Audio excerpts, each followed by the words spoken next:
I've just modified this microwave oven transformer into a dangerous little device. 800 amps of electrical current is about to be really bad news for anything made of metal.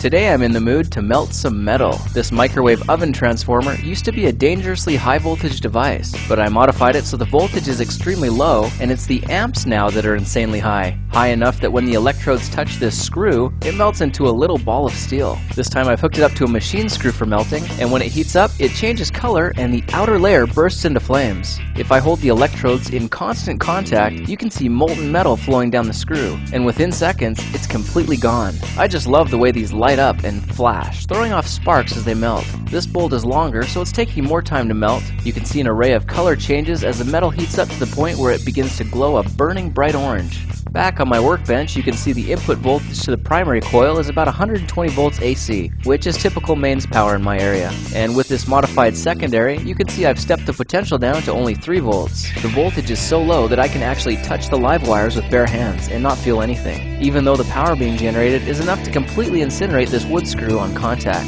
This much power has the potential to kill you, so don't ever try this yourself. Now here's a 5/16 inch bolt I'm trying to melt, and it's building up so much heat that my 4-gauge electrode wires are smoking. As it's cooling, I'll try a little amateur blacksmithing while I have the chance. Because this got so hot, I just melted my melter. 4-gauge wires just aren't enough to handle the extreme current pumping through these wires. That's okay though, because the primary coil is still good, so I'll just rip off the secondary so I can use the rest of this in another project, like making a makeshift stick welder. Look for that in a future video. In the meantime, I still have this other MOT that was salvaged from a microwave in a previous project, and after making the proper modifications, I've got a new metal melter sporting this thicker 2-gauge wire. To fire it up, I'll attach input wires to the primary coil, plug those into a power bar, and flip on the switch. You can see the low voltage sparks off the terminals, and I'm measuring their potential at just over 2 volts. Once again, for your entertainment, I'm holding the leads barehanded, and you can clearly see there's power to the system because of the electrical arcing. There's also a visible amount of current pumping through this screw. The thicker wire should be able to handle higher temperatures than the first, so I'm going to experiment on various items around the house, like this iron nail, and a drywall screw. How about some lead solder, or a zinc washer, and various other objects made of metal. One friend suggested I try melting a padlock, and that seemed like a fun idea. It's at full power, and the steel retaining clip is getting extremely hot, but the metal isn't melting. Something inside the casing just caught fire though, and although the retaining clip isn't melting, the lock is so hot that the clip just fell open, along with the rest of it. I'll try a couple of amateur spot welds on some stainless steel, and I'm impressed at how much effort it takes to get them to break.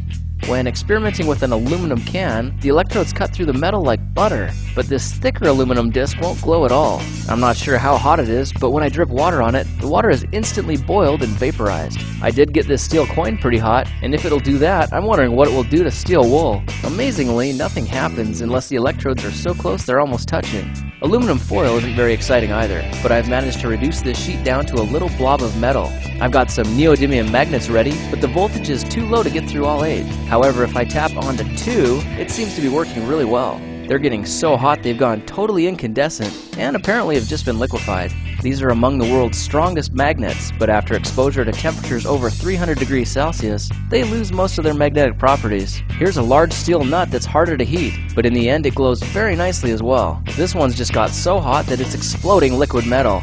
As expected, I got no visible reactions from a 250 volt light bulb or this audio transformer, but I did have a lot of fun melting down the tines on this fork. This brings back memories of curling plastic forks over the fire as a kid. It's not very useful anymore, but it looks pretty neat. I'm applying a current to the underside of this knife and can visibly see the point of contact. The whole blade is glowing, and this is looking really cool. At this point, the blade is really easy to bend. For my last trick, I got a circuit board with some high temperature solder that my desoldering iron wouldn't melt, but hooking a couple of nails to the electrodes gives me the ability to instantly liquefy the solder on these contact points. Well, we cheated death again and destroyed a lot of metal doing it. If you like these videos, you can support me by becoming a subscriber and sharing with your friends. I appreciate your support. Thanks for watching.